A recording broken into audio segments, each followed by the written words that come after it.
Madras cooking நேயர்களுக்கு வணக்கம். நான் உங்கள் சுதர்ஷன், பிவி வெல்த் கிரியேட்டர்ஸ். போன பதிவு வாழைத்தண்டு மோர்க்கூட்டு பற்றி போட்டிருந்தேன். ஆக்சுவலாக அந்த வாழைத்தண்டு மோர்க்கூட்டு நிறைய ரெஸ்பான்ஸ் நல்லா இருந்தது. ஏன்னா இப்போ தமிழ்நாட்டில் ஓவராக வெயில் அடிக்குது. அந்த வெயில்னால் வரக்கூடிய ப்ராப்ளத்தை எப்படி மீட் அவுட் பண்ணுறது, அட் த சேம் டைம் வாழைத்தண்டு மோர்க்கூட்டுன்னு கொடுத்தோன்னாக்கா பசங்க எல்லோரும் நல்லா சாப்பிடுவாங்க அப்படின்ற மாதிரி ஒரு இதில் எல்லோரும் மெயில் போட்டிருந்தாங்க. மிக்க நன்றி. இப்போ அதே மாதிரி இப்போ இந்த ஐட்டம் என்ன அப்படின்னாக்கா ரசம்னாலே நமக்கு ஃபஸ்ட்டு எல்லாருக்கும் ஞாபகம் வருது என்னென்னா புளி தான் ஞாபகம் வரும். ஆனால் இந்த ரசம் மைசூர் ரசம்னு பேர். புளி இல்லாமல் ரசம் பண்ணுறது எப்படி? புளியே கிடையாது. ஆக்சுவலாக புளி இல்லாமல் நம்ம இதில் ரசம் பண்ணுறது எப்படி அப்படின்றத இப்போ நம்ம பார்க்க போகிறோம். அதுக்கு தேவையான பொருட்கள் எல்லாம் இங்கே எடுத்து வச்சுருங்க. ஆக்சுவலாக 2 தக்காளி நல்லா பழமாக எடுத்து வச்சுக்கோங்க. 2 தக்காளி, மிளகு, அதுக்கப்புறம் ஜீரகம், இது துவரம் பருப்பு, அப்புறம் ஒரு மிளகாய், இது தேங்காய். ஸோ இது தேவையான இன்க்ரீடியன்ட்ஸு. இப்போ இதை என்ன பண்ணணும் அப்படின்னா, தக்காளியை தவிர மித்ததெல்லாம் தனித்தனியாக நம்ம வறுக்கணும். ஆக்சுவலாக ஸோ இப்போ தனித்தனியாக வறுக்கணும் அப்படின்னாக்கா நான் ஃபஸ்ட்டு மிளகை தனியாக போடுவேன். மிளகாய் தனியாக போட்டு வறுக்கணும். இது இப்போ மிளகு பார்த்தீங்கன்னா நான் வறுக்கிறதுக்கு மிளகு மட்டும் தனியாக போட்டிருக்கேன். இது எப்போ இறக்கணும் அப்படின்னு பார்த்தீங்கன்னா கொஞ்சம் வாசனை வரும். மிளகு வாசனை தெரியும். மிளகு வாசனை தெரியும் போது இதை நம்ம இறக்கிடணும். எல்லாமே அப்படின்னா ஜீரகம் எல்லாமே அதோட வாசனை தெரியும் போது நீங்கள் இறக்கிடணும். இது வெறும் இழுப்பச்சட்டியில் தான் நான் வெறும் பாத்திரத்தில் தான் நான் இதை வறுக்கிறேன். எண்ணெய் எதுவும் விட வேண்டிய அவசியம் இல்லை இதுக்கு. இப்போ ஜீரகத்தை போட்டேன், மிளகு எடுத்து வச்சுட்டேன். இப்போ ஜீரகத்தை போட்டுருங்க. ஜீரகமும் அதே மாதிரி ரொம்ப வறுக்கணும்னு அவசியம் இல்லை. ஒரு வாசனை வரக்கூடிய அளவுக்கு வறுத்தீங்கன்னா போதும். அது ஒரு ஃப்ளேவருக்காக. இப்போ துவரம்பருப்பை போட்டேன். துவரம்பருப்பும் அதே மாதிரி தான் கரெக்டாக வாசனை வர வரைக்கும் நீங்கள் வறுத்தீங்கன்னா போதும். கொஞ்சம் வாசனை மூக்கில் தெரிஞ்சுன்னா அதை எடுத்துடலாம். மிளகாவையும் அப்படியே லைட்டாக வறுத்துக்கணும். அதுவும் வாசனை தெரிகிற அளவுக்கு வறுத்தீங்கன்னா போதும். இப்போ இந்த ரசத்துக்கு துவரம் பருப்பு தண்ணி, அதாவது பருப்பு ஜலம்னு சொல்லுவாங்க. ஆக்சுவலாக பருப்பு தேவையில்லை, பட் பருப்பு ஜலம் ரொம்ப இம்பார்ட்டண்ட்டு. பட் நம்ம இது பருப்பு ஜலம் எப்படி இருக்கும் அப்படின்னா, இப்போ நார்மலாக நம்ம இந்த குழம்புக்கு சாம்பாருக்கு வைக்கிற பருப்பை எடுத்துகிட்டு அந்த பருப்பில் மேலே இருக்கிற ஜலத்தை நம்ம எடுத்துக்கலாம். பட் நம்ம இப்போ சாம்பார் பண்ணாமல் வெறும் இது ரசம் மட்டும் பண்ணுறதுனால இப்போ நமக்கு பருப்பு ஜலம் நம்ம பார்க்க முடியாது. ஆக்சுவலாக இது பருப்பு, அதனால் நான் என்ன பண்ணேன், பருப்பு துவரம்பருப்பை தனியாக இப்போ வேக வச்சுருக்கேன். இந்த துவரம்பருப்பு வெந்த பிறகு இதிலிருந்து கொஞ்சம் நல்ல தண்ணியை ஊற்றி எடுத்துகிட்டு இந்த துவரம்பருப்பையும் நம்ம ரசத்தோடு சேர்த்துக்கலாம். ஆக்சுவலாக ஸோ இப்போ துவரம்பருப்பு வேகிறதுக்காக நான் துவரம்பருப்பு போட்டிருக்கேன். இப்போ துவரம்பருப்பு வெந்துட்டுருக்கேன். இப்போ இந்த வறுத்து வச்ச ஐட்டம் எல்லாத்தையும் நான் ஒன்றா போட்டேன். அதோட இந்த தக்காளி, தேங்காய் இது எல்லாத்தையும் போட்டிருக்கேன். இது எல்லாத்தையும் நம்ம இப்போ அரைச்சிடணும். இப்போ நான் இந்த இதெல்லாம் அரைச்சி வச்சுட்டேன். கொஞ்சம் நைஸாகவே அரைச்சிக்கலாம். இப்போ அரைச்சது இந்த மாதிரி விழுதாக இப்படி இருக்கும். இதை இப்போ நான் என்ன பண்ண போகிறேன்னா, இதை இந்த பாத்திரத்தை பாருங்கள். இது நாங்கள் ஈயக்கிண்ணின்னு சொல்லுவோம். ஈயத்தாலான பாத்திரம். ஆக்சுவலாக இந்த பாத்திரத்தில் யூஸ்வலாக நாங்கள் ரசம் பண்ணுவோம். ரசம் பண்ணால் அவ்வளோ நல்லது அப்படின்னு சொல்லுவாங்க. ஆக்சுவலாக ஸோ இது ஸ்பெஷலி மேடு ஃபார் ரசம் மட்டும்தான் இதில் பண்ணுவாங்க. வேறு சாம்பாரோ மித்தது எதுவுமே பண்ண மாட்டாங்க. இது ஒன்லி ரசத்துக்கு மட்டுமே ஆன பாத்திரம். அதில் நான் இந்த அரைச்சதை போட்டுறேன். அரைச்சது எல்லாத்தையும் இதில் போட்டுறேன். இதில் போட்டுட்டு தண்ணியை ஊற்றிடணும். வேணுங்கிற அளவுக்கு தண்ணியை ஊற்றி கொதிக்க வைக்கணும். இப்போ இது பார்த்தீங்கன்னா நான் இது அந்த அரைச்சி வச்ச விழுதில் தண்ணி ஊற்றிருக்கேன். கொஞ்சமாக தண்ணி ஊற்றிருக்கேன். ஒரு டம்ளர் தண்ணி ஊற்றிருக்கேன். இதை நம்ம அப்படியே அடுப்பில் வச்சு கொதிக்க வைக்கணும். ஆக்சுவலாக இதை இதில் வச்சுட்டு இதில் கொதிக்க வச்சிடணும். கொதிக்க வச்சுட்டு இது இப்போ பருப்பு ஆயிட்டுருக்கு. பருப்பு நல்லா வேகணும். நல்லா இது ஒரு மாதிரி நெத்தாக இருக்கக்கூடாது. நல்லா வேகணும். வெந்த பிறகு நம்ம இதை எடுத்து இதில் சேர்த்துக்கலாம். ஸோ இப்போ எப்படி இந்த ரசம் நம்ம புளி இல்லாமல் ரசம் பண்ணுறோமோ, அது எதுக்காக நம்ம இந்த ரசம் பண்ணுறோம் அப்படின்னு பார்த்தீங்கன்னா, புளி டெய்லி சேர்த்துக்கிட்டே இருந்தோம்னாக்கா it is not good for health அப்படின்ற ஒரு ரீசன். ஆக்சுவலாக ஸோ இதில் இதுக்கு புளிப்பு எப்படி கிடைக்கும், புளிப்பு இல்லாமல் ரசம் எப்படி நல்லா இருக்காது அப்படின்னாக்கா, ஆக்சுவலாக தக்காளியிலேருந்து இருக்கிற புளிப்பை நம்ம இது எடுத்துக்குவோம். நீங்கள் மோஸ்ட்லி இந்த ரசம் பண்ணும்போது நாட்டு தக்காளி வாங்கினீங்கன்னா ரொம்ப நல்லாயிருக்கும். ஆக்சுவலாக பெங்களூர் தக்காளி போட்டோம் அப்படின்னாக்க பெங்களூர் தக்காளி நார்மலாக புளிப்பு இருக்காது, சப்புன்னு இருக்கும்.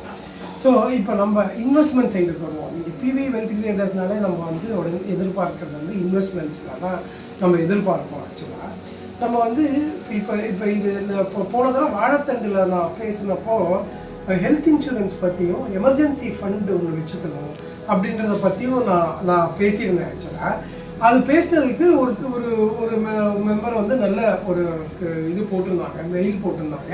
இந்த மாதிரி நீங்கள் கொடுத்த அட்வைஸ் நல்லா இருந்தது சார், நாங்கள் வந்து ஹெல்த் இன்சூரன்ஸ் வந்து அடிக்குவேட்டாக வச்சுக்கிறதுக்காக பிளான் பண்ணுறோம் அப்படின்ற மாதிரிலாம் போட்டிருந்தாங்க.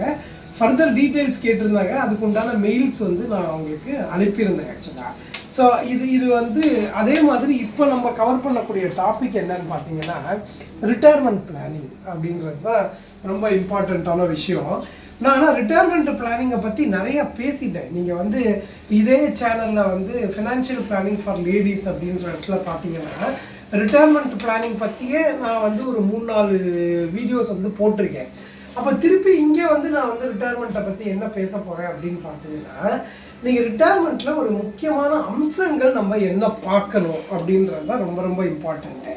அப்படி என்ன சார் முக்கியமான அம்சம் அப்படின்னு கேட்டிங்கன்னா ரிட்டையர்மெண்ட் இப்போ எனக்கு நிறைய பேர் அனுப்புகிற மெயில்ஸ் வந்து என்னன்னு பார்த்தீங்கன்னா நாங்கள் வந்து நிறைய ரிட்டையர்மெண்ட் பிளானிங்லாம் நம்ம பண்ணிட்டோம் சார், ஆனால் இன்வெஸ்ட்மெண்ட் எக்ஸிக்யூஷன் வர்றப்போ பார்த்தீங்கன்னா நிறைய தவறுகள் வந்துடுது. எப்படி தவறுகள் வருது அப்படின்னு பார்த்தீங்கன்னா கரெக்டான பிளானரை வந்து சூஸ் பண்ணாமல் பிளானர்ஸ் வந்து கரெக்டான ப்ராடக்டை கொடுக்காம போய் ரிட்டையர்மெண்ட்டை அச்சீவ் பண்ண முடியாமல் ஒரு நிலைமையில இருக்காங்க. எனக்கு வந்து எப்படி இதுன்னா நான் போன வாரம் ஒரு ஹெச்என்ஐன்னு சொல்லுவோம், ஒரு பெரிய இன்வெஸ்டர் ஒருத்தரை மீட் பண்ணேன். அவர் பார்த்தீங்கன்னா நிறைய நான் உள்ளே போகும்போது நான் இப்போ அவர்கிட்ட பார்த்துட்டு ரிட்டையர்மெண்ட் பிளானிங் பற்றி பேசுகிறப்ப அவர் என்ன சொன்னார், நான் ரிட்டையர்மெண்ட் பிளானிங் நிறைய பண்ணியிருக்கீங்க சார், என்கிட்ட நிறைய இன்வெஸ்ட்மெண்ட்ஸ் இருக்குது அப்படின்னு சொன்னார். சார் என்ன சார் இருக்குது அப்படின்னாக்க இடுன்னு போய் ஒரு ஃபைல் எடுத்துகிட்டு வந்தார். ஃபைல் எடுத்துகிட்டு வந்ததில் பார்த்தா எல்லாமே வந்து ரிட்டையர்மெண்ட்டுக்கான பென்ஷன் பாலிசிஸ். ஆக்சுவலாக இந்த பென்ஷன் பாலிசிஸ் வந்து தவறு அப்படின்னு கேட்டிங்கன்னா தவறு கிடையாது. இது வந்து அதுவும் ஒரு type of avenue of investment தான். ஆனால் அது என்ன ஆகும் அப்படின்னு பார்த்தீங்கன்னா உங்களுக்கு வந்து தேவையான பணம் இருக்கு இல்லையா, அதாவது இப்போ நான் வந்து ஒரு 1 கோடி ரூபாய் ரிட்டையர் ஆகிறப்ப எனக்கு வந்து பணம் வேணும் அப்படின்னு நான் தீர்மானிச்சேன்னா அந்த 1 கோடி ரூபாய் பணத்தை சேர்க்கறதுக்கு நிறைய வழிகள் இருக்குது. நான் வந்து ஃபிக்ஸட் டெபாசிட்டில் போட்டேன் அப்படின்னாக்க எனக்கு வந்து மாதம் நான் வந்து ஒரு 1 லட்ச ரூபா சேர்த்தா இத்தனை நாளில் வந்து 1 கோடி ரூபாய் சேர்க்க முடியும். அதே 1 லட்ச ரூபா அதே நாளில் எனக்கு இந்த 1 லட்ச ரூபா சேர்க்க முடியாது சார், இன்னும் கொஞ்சம் கம்மி பண்ணணும் அப்படின்னு பார்த்தீங்கன்னா அடுத்ததுக்கு வேறு இன்வெஸ்ட்மெண்ட்ஸ் எல்லாம் இருக்குது. அந்த மாதிரி இன்வெஸ்ட்மெண்ட்ஸில் நீங்கள் வந்து டைவர்சிஃபை பண்ணணுன்றதான் எங்களோட கூற்று. அதாவது நீங்கள் வந்து எல்லாத்தையும் அப்போ ஃபிக்ஸட் டெபாசிட் தப்பா பென்ஷன் பாலிசி தப்பா அப்படின்னு கேட்டிங்கன்னா எதுவுமே தவறு கிடையாது, ஆனால் அளவாக வச்சுக்கணும். புளி சாப்பிட்டா நமக்கு வந்து புளி ஒரு சில டைம் வந்து நிறைய பேருக்கு அல்சர் வரும் அப்படின்றதுனால டாக்டர்ஸ் வந்து என்ன சொல்லுவாங்கன்னா புளி இல்லாமல் சமையல் பண்ணி சாப்பிடுங்கன்னுவாங்க. புளி இல்லாமல் சமையல் பண்ணி சாப்பிட்றதுனா இந்த ரசம்லாம் வந்து உங்களுக்கு ரொம்ப டேஸ்ட்டாகவும் இருக்கும், உங்களுக்கு அந்த புளியை நம்ம மிஸ் பண்ணுற ஒரு இதுவும் தெரியாது ஆக்சுவலாக. ஸோ அதே மாதிரி தான் நீங்கள் வந்து ரிட்டையர்மெண்ட் பிளானிங்கில் வந்து இன்வெஸ்ட் பண்ணும்போது வெரைட்டிஸ் இருக்கணும் உங்களுக்கு. ஸோ வெரைட்டிஸ் இருக்கணுன்ற பட்சத்தில் நீங்கள் வந்து இப்போ அதாவது எதுக்காக வெரைட்டிஸ் அப்படின்னு பார்த்தீங்கன்னா ஒரு சில இன்வெஸ்ட்மெண்ட் வந்து சேஃப்டி தரும் ஆனால் ரிட்டர்ன்ஸ் இருக்காது. சேஃப்டிக்காக நம்ம வந்து ரிட்டர்னை காம்பன்சேட் பண்ணுற மாதிரி இருக்கும். ஒரு இதில் வந்து ரிஸ்க் இருக்கும் ஆனால் வந்து ரிஸ்க் இருக்கும் ஆனால் ரிட்டர்னும் ஜாஸ்தி இருக்கும், சேஃப்டி இருக்காது ஆக்சுவலாக. ஸோ அப்போ நம்ம ஆஸ் எ இன்வெஸ்டர் என்ன பண்ணணும் அப்படின்னு பார்த்தீங்கன்னா எல்லாத்தையும் ஒரு காம்பினேஷனாக வச்சு, அதாவது எப்படி நம்ம ஒரு நாள் புளி போட்டு புளியோதரை சாப்பிட்றோம், ஒரு நாள் புளி இல்லாமல் இந்த ரசம் சாப்பிட்றோம், அந்த மாதிரி எப்படி லைஃப்பில் நம்ம பேலன்ஸ் பண்ணிக்கிறோமோ அது மாதிரி வந்து நம்ம வந்து இதெல்லாம் வந்து நம்ம பண்ணணும் ஆக்சுவலாக. அதனால ரிட்டையர்மெண்ட் பிளானிங்க்கு வந்து இன்வெஸ்ட்மெண்ட்டுங்கிறது வந்து it is very very important. நம்ம எங்கே இன்வெஸ்ட் பண்ணுறோங்கிறது தான் ரொம்ப இம்பார்ட்டண்ட் ஆக்சுவலாக. ஸோ அதை வந்து நீங்கள் கண்டிப்பாக நீங்கள் கடைப்பிடிக்கணும் அப்படின்றத இந்த இது பிரகாரம் நான் சொல்ல விரும்புகிறேன். இப்போ ரசம் பார்த்தீங்கன்னா நான் இந்த இதை கொதிக்க வச்சேன், கொதிச்சிருச்சு ஆக்சுவலாக. கொதித்த உடனே இப்போ நான் வந்து கொஞ்சம் இது ஆட் பண்ண போகிறேன். இதுக்கு வந்து மஞ்சப்பொடி போடணும், சும்மா லைட்டாக கொஞ்சோண்டு போட்டால் போதும். மஞ்சப்பொடி போட்டேன். அதுக்கப்புறம் வந்து கொஞ்சோண்டு வந்து காரத்துக்காக மிளகாய் பொடி.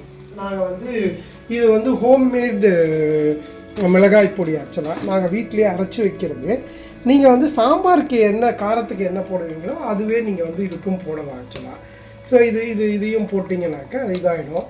ஸோ இப்போ கொதித்து கொஞ்சம் வந்து நல்லா இதாகிடுச்சு. இப்போ நம்ம வந்து இந்த பருப்பு ஜலத்தை வந்து இது பண்ணணும். ஆக்சுவலாக பருப்பு ஜலத்தை வந்து ஊற்றணும். நம்ம இங்கே இது பண்ணியிருக்கோம் இல்லைங்களா, பருப்பு ஜலம் தான் ஆக்சுவலாக ஊற்றணும். பட் நம்ம இங்கே வந்து இதை வந்து பண்ணி வச்சிட்டோம். அதனால் நான் என்ன பண்ணுறேன், இந்த பருப்பை வந்து நல்லா மசிச்சிடுறோம். ஆக்சுவலாக பருப்பை இன்னும் கொஞ்சம் நல்லா தண்ணியை ஊற்றி நல்லா மசிச்சுட்டு இந்த பருப்பையும் நம்ம ரசத்துலேயே சேர்த்துடலாம்.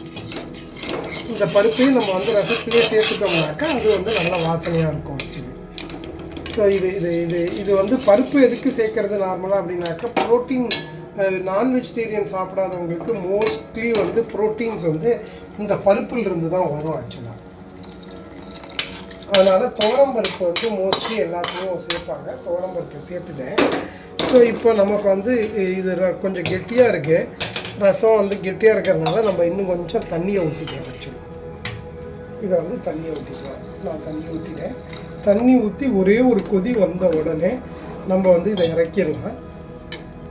கொத்தமல்லி இருந்துச்சுனாக்க நம்ம வந்து கொத்தமல்லியை போடலாம். அதாவது இறக்கும்போது கொத்தமல்லி போடணும், இப்போ போடக்கூடாது, இறக்கும்போது போடணும் ஆக்சுவலாக. ஸோ இதுதான் மைசூர் ரசம். இப்போ வந்து ஒரு கொதி வந்துருச்சு. இது ஒரு கொதி வந்த உடனே நம்ம ஆஃப் பண்ணி இறக்கிடலாம். இறக்கிட்டு இதில் கொத்தமல்லியை வந்து இப்போ போட்டு இறக்கி மூடி வச்சிட்டோம்னாக்கா நல்ல வாசனையாக இருக்கும் ஆக்சுவலாக. ஸோ இப்போ இதை ஆஃப் பண்ணிடுறேன். ரசம், மைசூர் ரசம் ரெடி. மெட்ராஸ் குக்கிங் நேயர்களுக்கு இப்போ நம்ம வந்து இதில் என்ன பார்த்தோம்னா, ஒன்று வந்து ஹெல்த் ரிலேட்டடாக புளி இல்லாமல் மைசூர் ரசம் டேஸ்டியாக பண்ணுறது எப்படி அப்படின்றத நம்ம ஒன்று பார்த்தோம். அதே மாதிரி இன்வெஸ்ட்மெண்ட்ஸில் வந்து என்ன பார்த்தோம்னா, ரிட்டையர்மெண்ட் பிளான் பண்ணிட்டோம், ஆனால் வந்து இன்வெஸ்ட்மெண்ட் பண்ணுறது எப்படி அப்படின்றதையும் நம்ம பார்த்தோம். அதாவது இதில் வந்து நான் சொல்ல வந்தது என்னென்னா, நீங்கள் வந்து ஒரு மியூச்சுவல் ஃபண்ட் ஏஜெண்ட்டை பார்த்தீங்க அப்படின்னாக்கா, ஒரு மியூச்சுவல் ஃபண்டில் இருக்கிற ப்ராடக்ட்ஸ் தான் குட் ஃபார் இது ரிட்டையர்மெண்ட்டுன்னு சொல்லுவார்.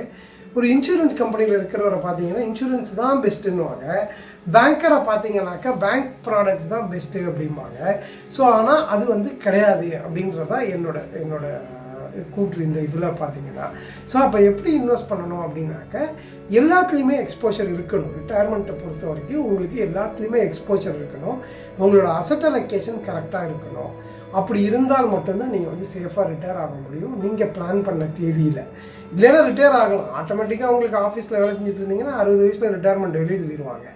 இல்லை ஹெல்த் இஷ்யூஸ் வந்துச்சு அப்படின்னாக்கா நம்ம உடம்பே நம்மளை வந்து உட்காத்தி வச்சிடும் ஆக்சுவலாக. ஸோ ரிட்டையர்மெண்ட்டுங்கிறது உறுதி, எல்லாருக்கும் வரக்கூடியது ஒன்று தான். ஆனால் சேஃபாக ரிட்டையர் ஆகிறது எப்படி, பிளான்டாக ரிட்டையர் ஆகிறது எப்படி, கோல்டன் இயர்ஸாக ஸ்பெண்ட் பண்ணுறது எப்படிங்கிறதுக்கான பதிவு தான் இது. கோல்டன் இயர்ஸ்ட்டு நல்லா இருங்க, யாரையும் டிபெண்ட் பண்ணாமல் சுதந்திரமாக இருங்க, ஹாப்பி லிவிங். மெட்ராஸ் குக்கிங் நேயர்களுக்கு நன்றி, வணக்கம்.